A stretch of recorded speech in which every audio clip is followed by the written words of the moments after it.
Hello and welcome to Mindset Matters with me, Ciara Ní Bhroin. In this episode, I'm joined by international angel healer Sinead hÓra. Sinead shares her journey of connecting with her intuitive gifts and how she uses them. She talks to me about the importance of nurturing and trusting our inner voice.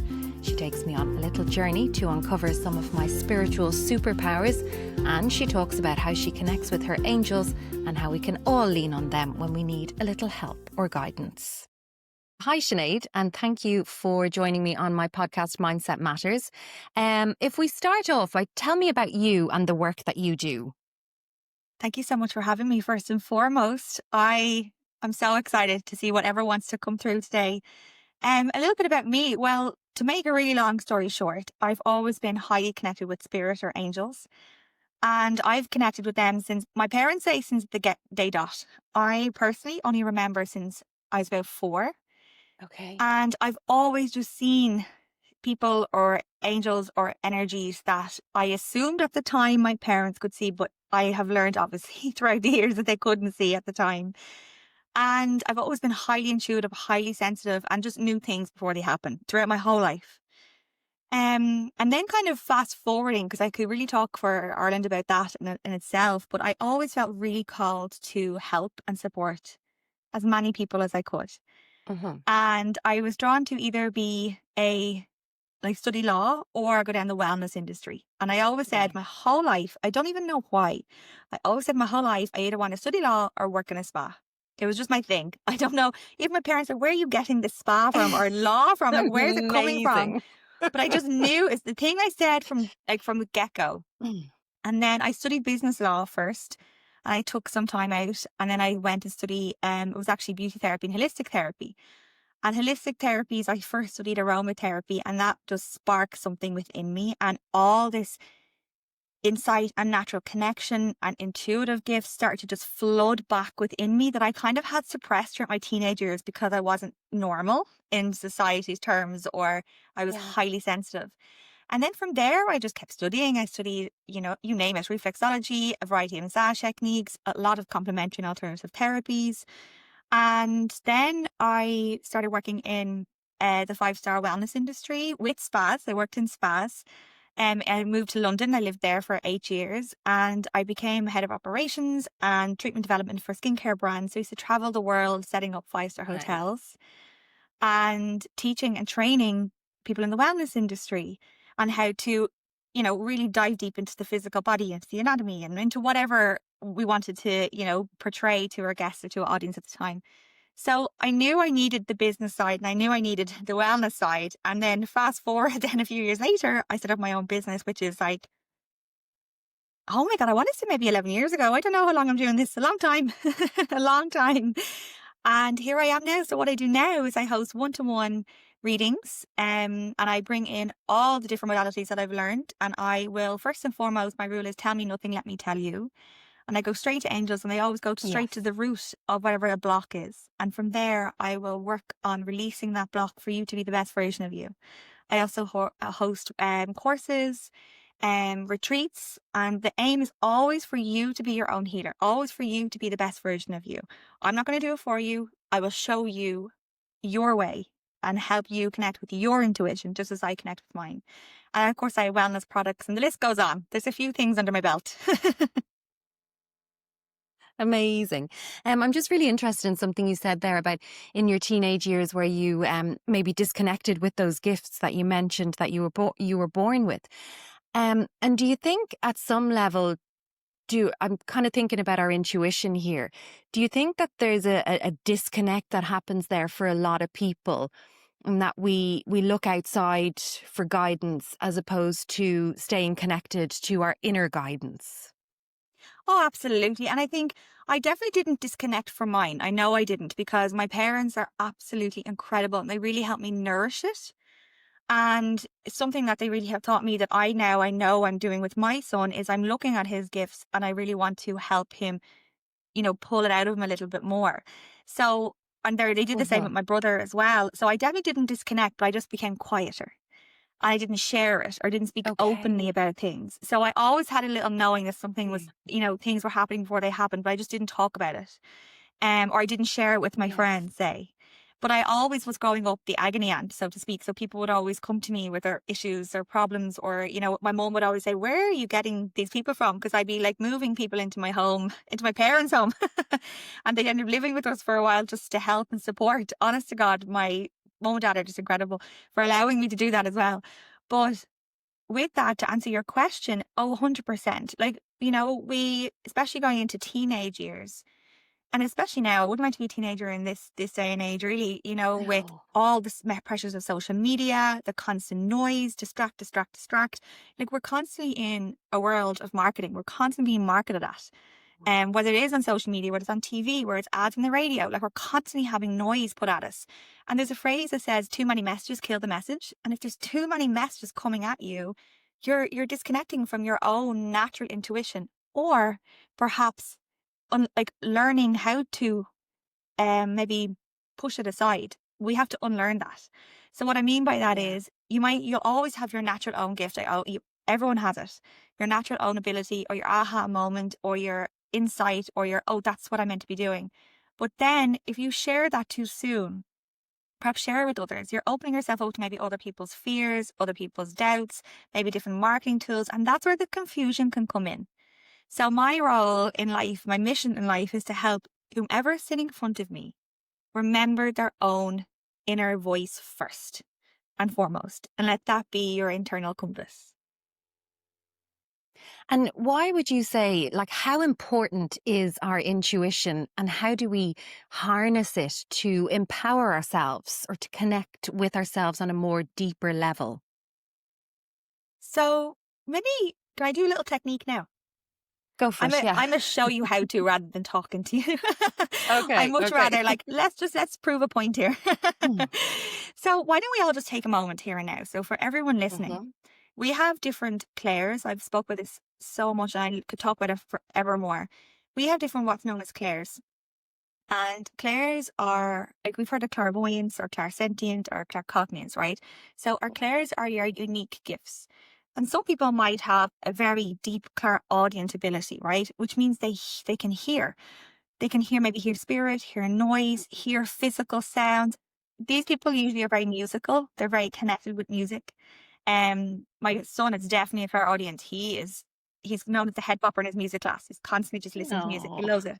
Or I would be very much, my first and foremost, a gift that came out from childhood was a clairsentient. So I was a feeler. If you sat in front of me and you had a headache, I can tell you exactly where your headache is. I could feel Right. your pain in my body. I could feel your discomfort in my body. I could feel your emotion in my body. So a lot of the time, if your friend will phone you and they're crying, you'll cry with them if you're a clairsentient. You can't help it.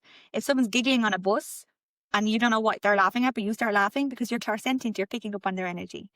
And I can go on and on. So maybe I will talk a little bit more about this actually before I do the little connection, because it's really important for you to know your clairs and hone in on that Yeah. and not try skip Okay. past them. So the clairvoyant then is a gift of sight. It's a gift of vision. So a lot of the time, say in a guided meditation, if you've ever been in a guided meditation before, you might think, I actually am really bad at visualizing. I can't see. And maybe that's not your strongest point, where some people are so visual. They'll see colors, they'll see imagery, they'll be taken off to whatever ether is going on.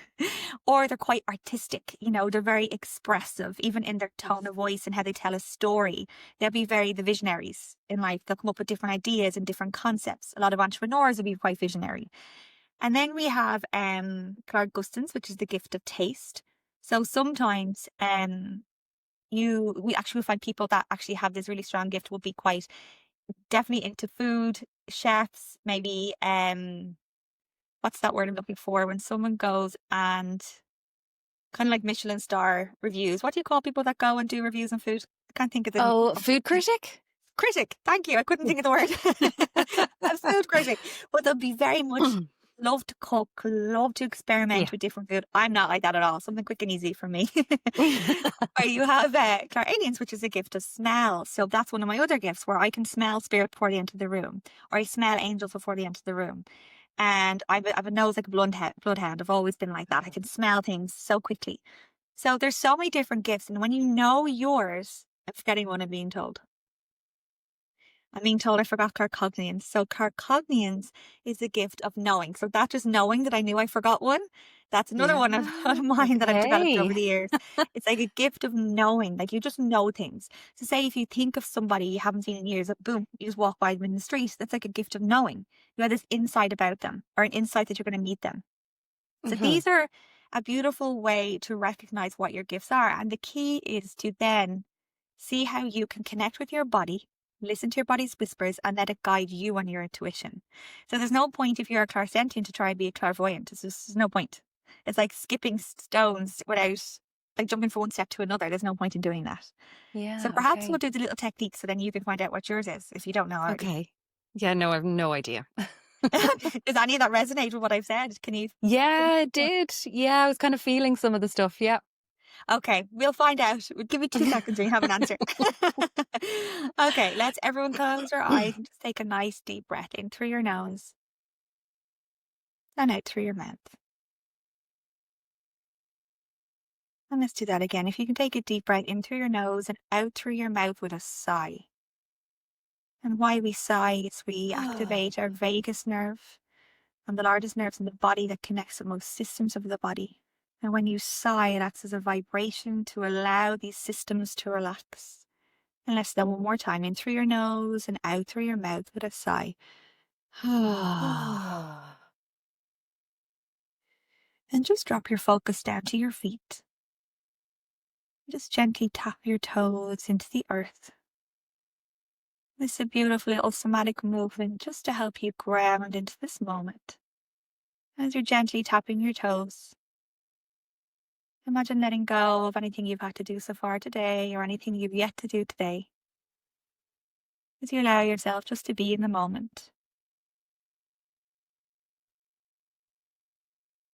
And relaxing your toes, relaxing your body.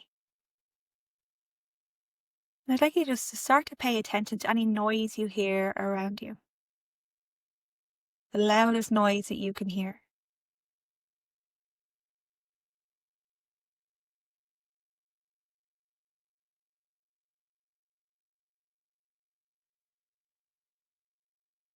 Try expand that further to any noise you can hear outside of the room you're in.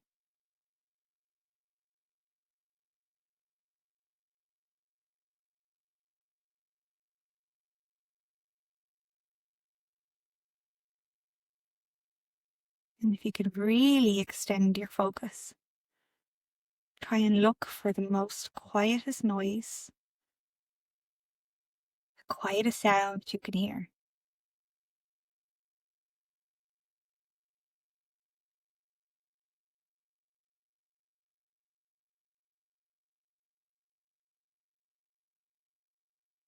And now listen to the sound of your own breath.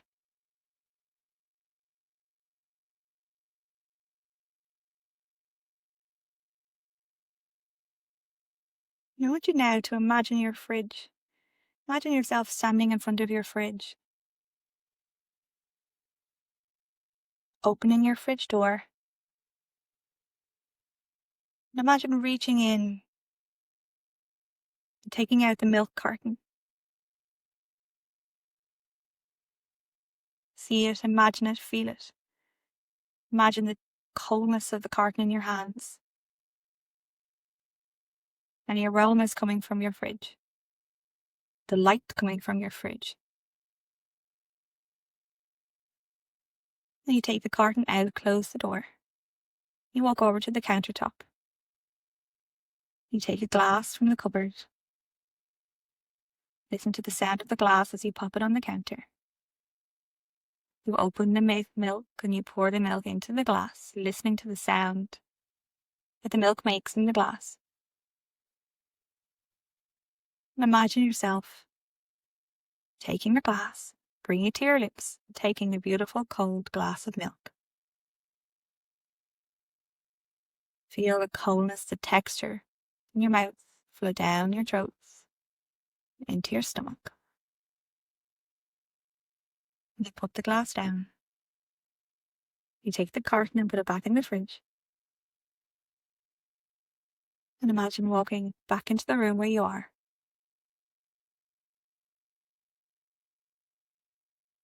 And here, just start to feel the energy of your body. Notice if there's any energy of tension or tightness.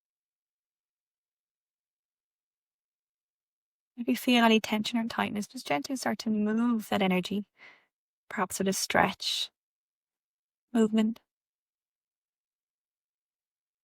perhaps moving through your breath.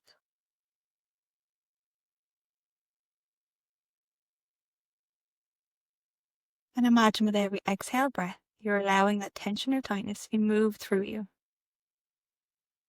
All it takes is 2 breaths and it's gone.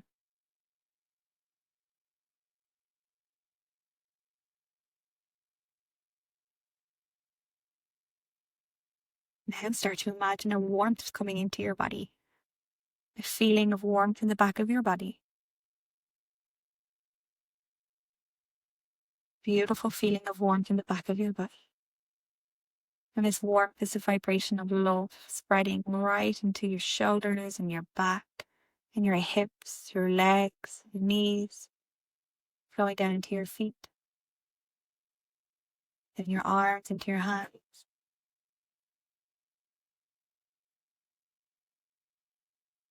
Feel it rise up into your head. Your whole body feeling warm, tingling, at peace.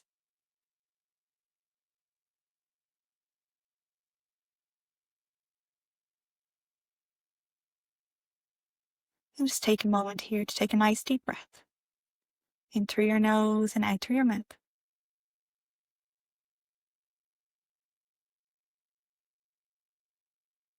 In through your nose and out through your mouth.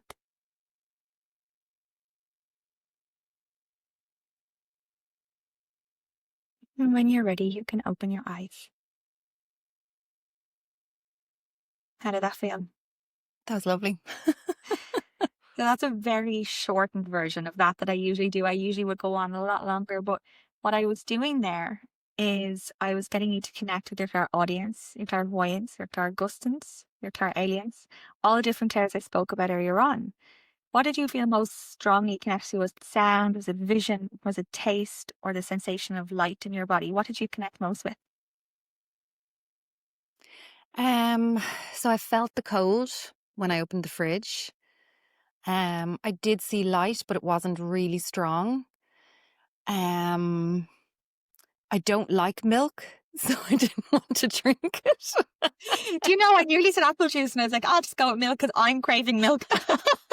No way. Yeah. And then I was like, drinking oh, so in my much head, milk I at the could. minute. I was trying to change it to oat milk in my head, and I was like, oh, you've already poured the cow's milk. Ah, that's so funny. Doesn't really matter. That's very funny. It's interesting though, and that's a really good point that there's resistance in the vision. So that even shows me though that you are quite a visionary. Like you have that clairvoyance ability. And there's so many people that if I'm doing a meditation with, they cannot see the fridge, they cannot visualize the fridge, or they cannot visualize the milk, or they cannot visualize anything, but Okay. they can feel a coldness though. They can connect with the feeling of it, which is the Yeah. clairsentient. Does that make sense? So it's Yeah, interesting 100%. now. Yeah. You're also clairsentient and clairvoyant by what you just said to me, that you can Okay. visualize, you can Yeah. focus, that you can Mm. see elements of your future, or maybe connecting with the vision of what you desire, as well as Yeah. you're a feeler. I know you're a feeler by instantly connecting with Yeah. you. You definitely are an empath for sure, clairsentient. Yes. And yeah, so now you know. So you didn't know at the start, now you know. No, amazing. Thank you. And I hope so many others now have an idea at least of what they are. That was a very quick version. Like I said, that usually goes on for a good hour. So yeah. Wow, okay. Gosh. So I find that really interesting because like you say, I do feel a lot of things and I sense a lot of things, and I can feel heavy energies and light energies and that sort of stuff. But I find a lot, and one thing I've noticed is that when you talk about intuition, soul, angels, and especially all in the same breath, that there can be a level of skepticism. Do you find that? I used to actually, like back when I first started doing this work, I used to, and I used to always say they're my favorite clients because the minute they come in the door. I will never forget actually one, I won't go into too much detail, but I remember one client came to me years ago. This is when I worked in London. I was working in Hotel Cafe Royale on Regent Street. And this man walked in the door and he's like, I don't believe in energy, don't believe in angel, don't believe in healing. I'm here because my daughter's standing right outside the door and I need your healing session. And I just Amazing. smiled from my heart. And I was like, fine. And I just knew within 2 seconds I was going to have him hooked. And let's just say he left with his mouth open, dropped to the floor, and he became a regular client. I love it. But yes, I love, of course there's skeptics. And I want there to be skeptics out there. I'm very skeptical of other healers Yes. and readers, you know. I'm very hard to read for because I'm watching everything you're doing. And because I know I can spot the true healers versus the learned healers. And what I mean by that is we all have an ability to connect with our intuition, but there is a new age fad, if you will, or a trend in the wellness industry that I've noticed, especially when it comes to healers and readers. And I've seen it time and time again. And that's okay, right? If you want to have a business in the wellness industry, if you're called to heal and help others, I love that. Go for it. Yeah. Yes, we're all here to raise our humanity. But I also really am such a believer in authenticity and you finding your own gift. You don't need to mimic someone else's. Find your own gift in that. Yeah. So I will always say, challenge the persons in front of you. And that's why I personally will always say, don't tell me anything, let me tell you. And I do that for a few reasons. One is because it helps me challenge my intuition, which I love. Two is because if a perfect stranger is telling you things that she could never know about you, your trust levels are instantly going to just relax and open up to receiving so much more. And then for the third reason is because why I go this route is because I think I might have touched on this earlier on, is people would often come and tell me the symptom, or I don't want the symptom, I want the root cause of what's causing the block, mentally, emotionally, physically. So that's why I work them that way. But like I said, of course there's going to be skeptics. And challenge anyone that's in front of you. And I always say this, and I actually had this conversation, I know what you're talking about my son, but about my son yesterday, that I feel like he's got this real development in his eyes, this look, a glint, and like I can tell he's going to be up to no good, and I love it. And I want him to challenge me. Like he's challenging me already. If I'm saying like trying to correct him, he's pushing boundaries, and I'm like, I freaking love that he's doing that because I want him to find his own way. I will help him, but I want him to challenge society and what's being put at us. I think it's so important. And I was teaching Rahani on Saturday, and someone was talking about their healing modality, and I said, well, tell me more.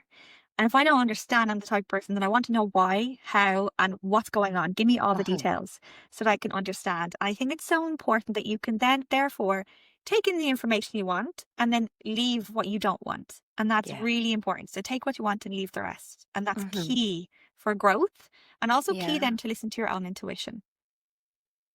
And do you think that, so we often look to science to back everything up. And that looking to science, looking to the outside for validation, for guidance, that then is further disconnecting us from the gifts that you talk about. Yes and no. Like, there's so much of science that is backing up what we're naturally feeling anyway. Yeah. And that's okay. At the end of the day, we're a spiritual being in a human existence, right? It's okay to have both. And I really, really believe that. There's a beautiful study in the States, and they're actually studying the brains of psychic and mediums. And they are measuring all the activity that's going on in the brain. And I keep saying I want to get mine done. I really do want to get it done, just to see from a science point of view and a technological point of view, like what's actually going on when I'm channeling. What's my brain actually doing when I channel? And I'd love that. So that really sparks my curiosity. And it's also like a great way to be like, prove you, I can do it. But it's also it's so amazing. Like, why not use the tools that we have created by humans, right? But at the end of the day, that creativity still comes from source. It still comes from your soul. It still comes from ideas and insights that you're channeling. So it's all come back to spiritual being. It all comes back to spiritual awareness. You're a soul in a human existence. And I think why not work with both aspects of life? It's so exciting. Yeah. That's my belief on it anyway. Yeah. So with the gifts that you talk about, how once you've identified them more, if you're kind of connected with it, how do they empower you to elevate your experience in life? Me or generally? In general, yeah. Okay. So when you are connecting with yourself, so there's an element of like masculine and feminine energy that I'm going to talk about as well. That we all, doesn't matter what gender you identify as, we're all masculine. We all have masculine and feminine energy in our body. Mhm. Okay. And it kind of goes back to the spiritual existence and the human existence I spoke about before. But when you can really recognize the divine feminine within you, which is your beautiful intuitive self, it's your divine connection to source, to nature, to the beauty of life. It's your intuition, your compassion, love, your creativity and self-expression, etc., etc. Then you've got the masculine side of you, which is the drive, the focus, the one that wants to get the job done. It's your ambition, your Mhm. excitement, the structure, the organization side of you. This is when balance. There's a whole other world of imbalanced energies that I won't even go into today because it's a whole other podcast in itself. But when you can really utilize your gifts in terms of your own natural intuition versus your vision of what you desire and then making it happen, that's a real yin yang, masculine, feminine energy. And even saying that out loud, doesn't that feel so empowering when you can tap into your intuition and then make things happen? Yeah. So when you're really working with your natural gifts, and I mean natural gifts, when you're working with what comes so easy for you, and I often get asked the question is, how do I know what's my natural gift, Sinead? I said, what did you love to do as a child? Mm. Go back to that because that's your natural gift. So I know my son, he's a very musical ear. I'm definitely going to harness that in him because that's so powerful in him. And I can see he's a visionary because I'm watching him. He's watching around me. He's constantly having chats with people behind me. So I can see this is happening already. So Wow. with that, I really want to harness that in him and I'll help him naturally pull it out of him as he grows older. But what I'm saying is, as a child, go back to what you used to do as a child. Did you love being out in nature? Then as an adult, you need to be out in nature now. Did you love to be around animals? If so, you need to go and do some volunteer work around animals or bring some animals into your home, maybe rescue them. Did you love to paint or to draw? Then you need to get a paintbrush out now. Why I'm saying that is because these little methods are tools in which you'll start to go into your zone, into your intuitive Mhm. connection. And that's the space in between. So when I say the space in between, there's a beautiful meditation technique. Actually, Wayne Dwyer has a book on it, and it's only about 90 pages. It's so small, but it talks about a meditation technique called japa. And it's basically, if you're saying a mantra or saying a prayer, it's the in between of the words. So, say, for example, he speaks about Yes. saying, I think he actually says, Our Father, the Catholic prayer, Our Father who art in heaven. So he says this, but he's saying like, Our, and then he'll stop and he'll pause and he'll feel that space in between and he'll say Our Father, and he'll feel that space in between. And he'll constantly allow his connection, his focus to go to the in between. So it's that zone, that stillness. And what that does for you, if you're able to train, which is training a muscle to be able to focus on that, what you can do then is you're actually allowing your focus to come into that space of stillness, of peace. Therefore, you're relaxing your Yeah. nervous system, you're relaxing your body, you're relaxing all systems of the body. And you're Mhm. coming into a place of stillness and harmony. Like, the Buddhist monks really do this well, right? They're in Yeah. prayer and meditation and focus. So they're coming into that slowness and allowing the insight, allowing yourself to feel into the insight, the space in between. I hope that And answers your question. allowing those whispers, I suppose, to emerge. Yeah, and when we're connected with our intuition, sure, we feel so full of life and so Mhm. connected, so at home with ourselves. But I also want to be real here as well, right? So when we are the best version of ourselves, all of our chakras are aligned, okay? But of course, like I said, we're human at the end of the day. We're Yeah. going to be overexerting ourselves. We're going to Mhm. be pushing ourselves. We're going to be listening to external noise. We've got things to do, like whether it's mothering your children, business, owning a business, pushing yourself, whatever it is that's Yeah. going on around you. There's obviously going to be days where you're pushing yourself a little bit more, Yeah. and those chakras might not flow in the same way. But our responsibility is to recognize the inner voice being, hang on a minute. Do I really need to go to that event on Friday? I'm actually too tired. I want to rest at home instead. Do I Mhm. really need to take that call at 8 o'clock at night? No, I'm going to turn my phone off and just be instead. So it's Yeah. recognizing, I always say, your inner niggles and Yes. trusting the niggle within. If Mhm. it's not a hell yes, it's a no. That's one of my mottos. If it's not a hell yes, it's a no. So Mhm. really start to recognize that. So it's all well and good saying yes, when you're so connected, you're going to be free as a bird and feeling so aligned. But like, we have to be realistic here as well. We are Yeah. human and Yes. there's you don't want the toxic positivity coming in, being like, you have to journal, No. have to meditate, have to do this in order to feel amazing. You don't. You No. don't. And I used to be so regimented with my journaling every single day, meditating every single day. And since I became a mum, I can tell you that's all going out the window. Like Yeah. how I meditate is by going for a walk in nature. That's my Yes. non-negotiable. I'm a nature Yeah. girl. Hmm. And now I'm bringing him along with that, and it's Yeah. beautiful. And we're watching the birds, we're looking at the trees, we're looking at different things. So it's finding what works for you. You don't have to sit in Hmm. a corner and chant in order to feel wonderful. No. It's finding what works for you. Sorry, I'm very real when it comes to this. No, I 100% agree. And this is what I say to clients as well, and I do a mindfulness workshop and I say to them, you don't have to be a Buddhist monk and meditate for 5 hours a day to be at peace or to find, that inner sense of being at one with yourself.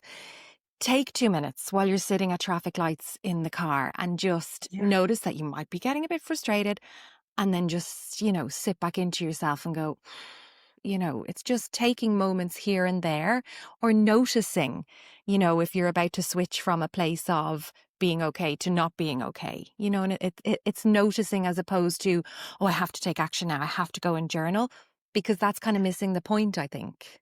Well, it's like noticing what is causing that imbalance. And if you can Hmm. recognize what's causing that imbalance, sure, that's half the battle, because you're Exactly. recognizing what's taking you out of alignment.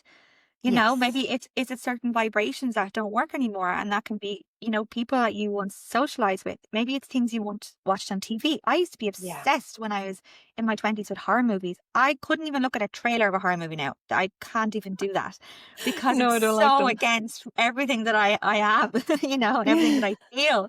And I could not even think. I couldn't even make it worse. Do you know, like it's different conversations, and there's friends that come in out of your life and you're Hmm. like, oh, what happened to them or why we're not friends anymore? But that's beautiful because your vibrations aren't aligned and they might come back in a year or 10 Hmm. years' time. Beautiful if it doesn't, if not, beautiful. And I Yeah. think it's like the acceptance of things Hmm. is really powerful and also really hard. It's really hard to accept situations, but it's also really Yeah. powerful when you can't go, you know what? Not to sound like Mel Robbins here, her book, Let Them, but like, let them, let me, let things happen the way Yeah. it's meant to happen. And That's that's it. really, really hard. That control with surrendering control It is really is. hard. Yeah. Talk to me, Sinead, about angels. Oh my God, I'm so excited. What do you want to know? Well, what do they look like? Are they here right now? Okay, well, to answer the first question, I love that question actually. What do they look like? Angels will appear in how you're comfortable in perceiving them. So, how I might see angels, so I see angels is always with wings, but I know healers and psychics and people who've connected with angels will never see an angel with wings. But that to me is just mundane. I can't imagine not seeing an angel with wings. Yeah. So they will show up in how you're willing to perceive them. I know Okay. Kyle Gray has spoken about, he's I don't know if you know Kyle Gray, he has many books on angels and he does a lot. I don't know if he does readings anymore, but he's many books on angel Hmm. teachings. And he speaks about something that angels appears with tattoos, but he's a lot of tattoos, right? Never seen an angel with tattoos, and it could be the Yeah. same vibration. It's just vibration and energy. So what angels are, they're a vibration of pure, pure love from God, from source. Whenever you connect, they're messages of God, messages of source, messages of love. They are vibration, a vibrational being. And there is an array of angels. There's no way I'd be able to list them all today or ever in one day, actually. There's so many. But archangels in particular, if we go down that road, archangels are different than angels. So archangels will have a purpose and meaning and a mission to support you. And these are the ones we hear about the most. Like we'd hear Hmm. about Archangel Michael, Archangel Raphael. They're the two most commonly known Yeah. angels. Obviously, there are so many more, but Archangel Michael will come with a very different purpose than Archangel Raphael. But it's really important that you know that you don't need to know what name to call. If you think, angels, I need help because I'm sick today, instantly Archangel Raphael will come and support you. Okay? He's the angel that helps with the physical and emotional and mental clarity and well-being. So he's the Hmm. angel that you call for sickness, and his symbol actually is on most hospital signs and on ambulance as well. So Okay. his beautiful energy will help and know exactly what to do to support you. So all you have to do is think, angels, I thank you for being here.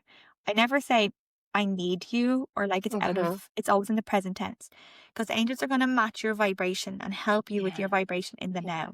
now. So how I always speak about angels, and even when I offer to write prayers for people on Instagram or social media, I'll always say, thank you, angels, for da da da da. Like it's already happened. Because that's really then helping you align with that frequency and helping you align with that frequency as well. So angels, to kind of summarize, is they are beautiful energies of light, and they're only here to help and support you. Obviously, we have free will as well, which is annoying because I just often say, angels, just come in and just do it for me or do it with me. Like, I trust you, it's grand. I know. I don't need free will. Just tell me what to do. I know. I know. Honest to God, I actually have a tiny little angel wing tattoo on my foot. No. You never know it was there, but it was a tiny little thing. And I got it with the intention being like, this is me. You're always being called. I don't have to call you. Just come in.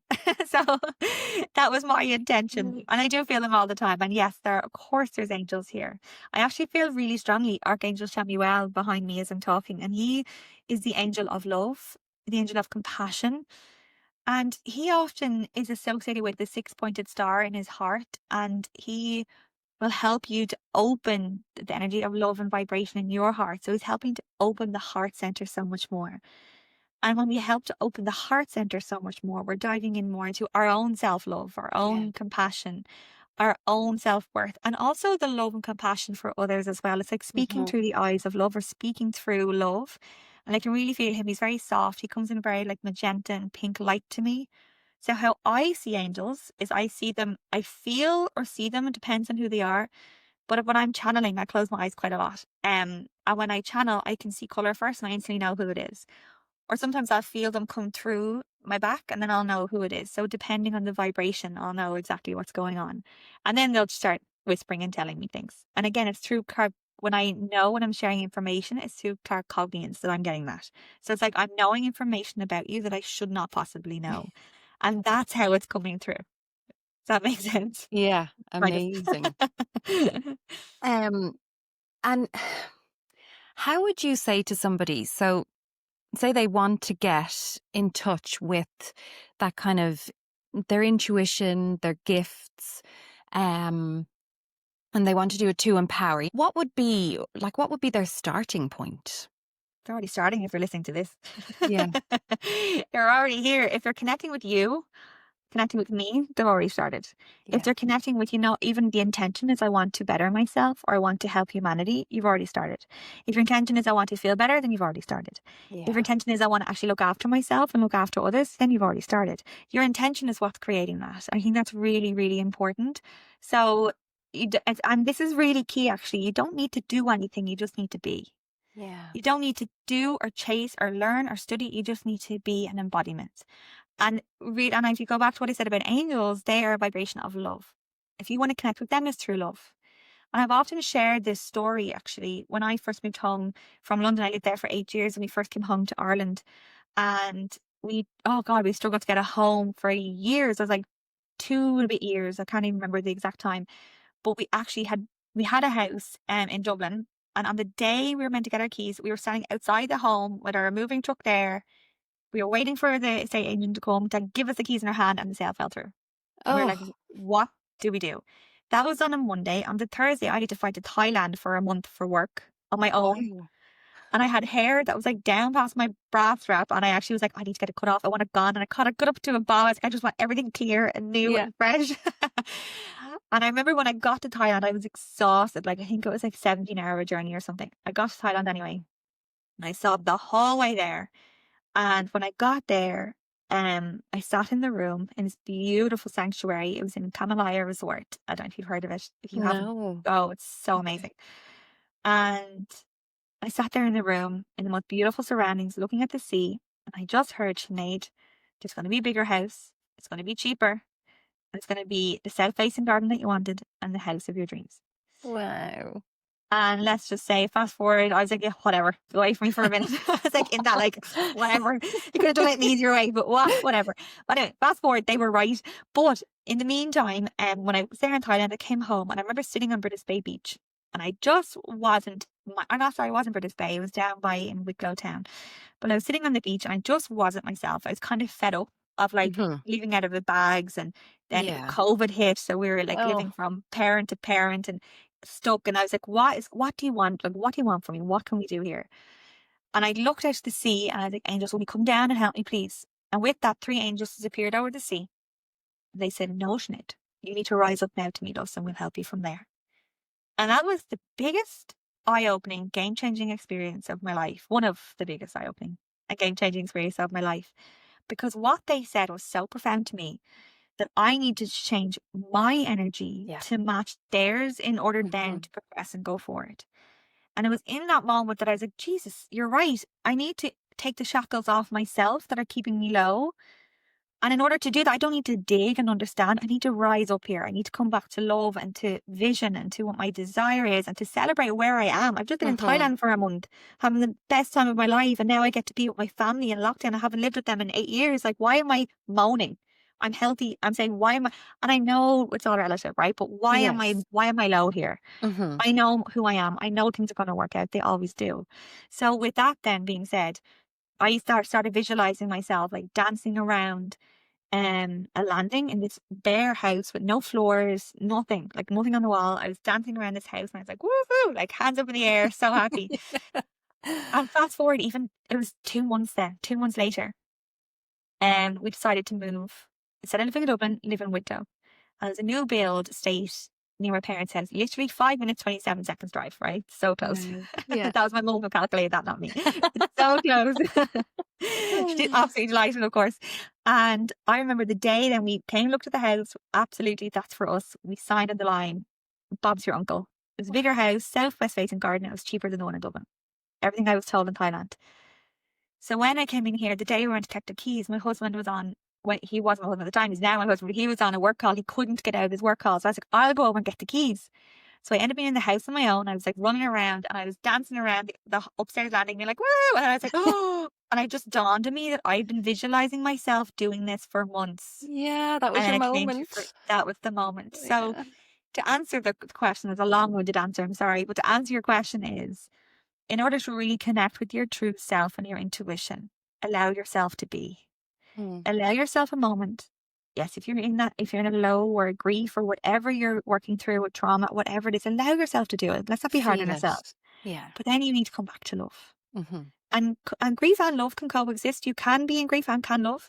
You Yeah. can have pain and you can love, but you need moments of love to give to yourself. And Yeah. that is your doorway to coming back to angels. But the thing Hmm. is, they're always there anyway. Even through grief, pain, and love, they're always there.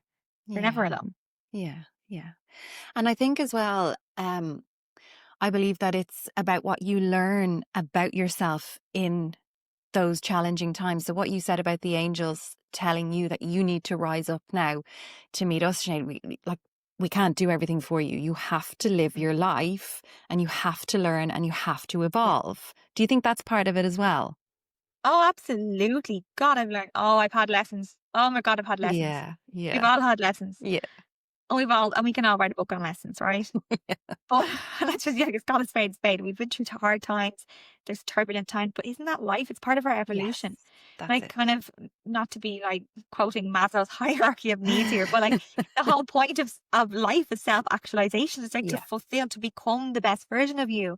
And you Hmm. can't do that. Like, we're all unlearning old ways. Like, we're Yeah. learning maybe the ways of our parents, our ancestors, the ways of our teachers. We're unlearning, so we come back to ourselves. Yeah. It's coming back to your true light and your true soul. And that's why I said, kind of, if we go back to what we said at the start of our chat today, it's really, it's understanding what noise is coming in and what you need to let go of. Like, Hmm. understand the distractions, understand the marketing that's coming at you, and just go, hang on, is this what I want to be looking at? Is this the information I want to take in?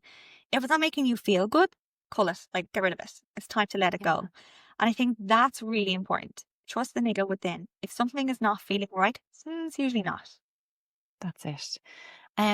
I don't have any more questions, but I'm conscious that you are very aware of what might be coming through you. So if there's anything more you feel the need that needs to be said, go for it.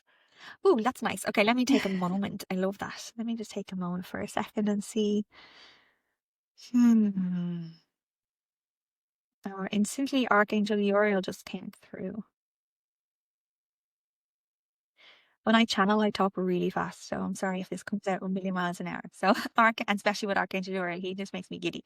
So Archangel Uriel is the angel of light and inner wisdom. And he's often seen with a scroll and a flame and even a sword sometimes, but I'll come back to the sword. He's often seen with a scroll, and that scroll represents all of the knowledge and wisdom that you have had through many lifetimes and all lifetimes. And that wisdom is always there for you to access at any point in time. And with that too, he's also showing me the flame. I don't need to talk about the sword today, he's telling me, but he also wants to talk about the flame. And the flame is a flame of transmutation, so it changes energy. So if any time that you're feeling, I actually feel disconnected, or I feel like grief, or I feel trauma, or I feel just off, call him in and ask to change the vibration for you to help clear it and turn it back to love. So he helps you to change the vibration of how you're feeling. And that intention is so powerful. But remember the scroll, my hands are on fire now. Remember the scroll. The scroll is so potent because you have all the inner wisdom that you need for this lifetime within you. I love that. And your teacher you'll find a teacher when you're ready for them to support you and guide you. But you also should, and it's really important. This is really powerful. You should always outgrow your teacher. If my clients are not outgrowing me, then I'm not doing the job well done, especially my business mentoring clients. If they're not outgrowing me, then I haven't done my job well. Then you always need to outgrow me and go to the next person to get you to the next stage. Yeah. And I'm so passionate about that. If they keep coming back, I'm like, oh, there's something not hitting the mark here. So it's really, going back to him there, just on kind of to finishing and to really honing in on your own gifts, he's saying that you have all the knowledge you need within. All you have to do is give yourself time to feel. Give yourself time to connect. Your intuition can be like ordering a Domino's pizza, can be as quick as that, right? Even quicker. It can be a click of a button, right? But you need to learn how to manage it. Yeah. And it's a muscle. I often say, like, if you want a six pack, you're not going to go to the gym and do 10 sit-ups and get a six pack. You got to work on it, right? It's the same with this muscle. You got to give yourself time. Your intuition can be quick, but it takes time for you to learn the different voice of it. Okay. And he's saying just take your time, all the time in the world. How you access it is through joy. Through joy. How you access your intuition is through joy and love. And if you can continuously do things for yourself every single day that bring about an element of joy, whether it's buying yourself a bouquet of flowers, whether it's pouring a cup of tea and actually drinking the hot cup of tea, whether it's actually putting barefoot on the grass or telling someone you love them. If they're little moments of things that bring you joy, why are we not doing more of them? That's it. And if you can focus on that joy and focus on that love, you're just opening your heart so much more every single day. That's all for this week. Next week, I'm joined by the government's Special Rapporteur on Racism and Race Equality, Dr. Eben Joseph. We discuss why racism is on the rise in Ireland despite the years and years of work and education in this area. If you want to help make Irish society better for everyone, then this one is worth a listen.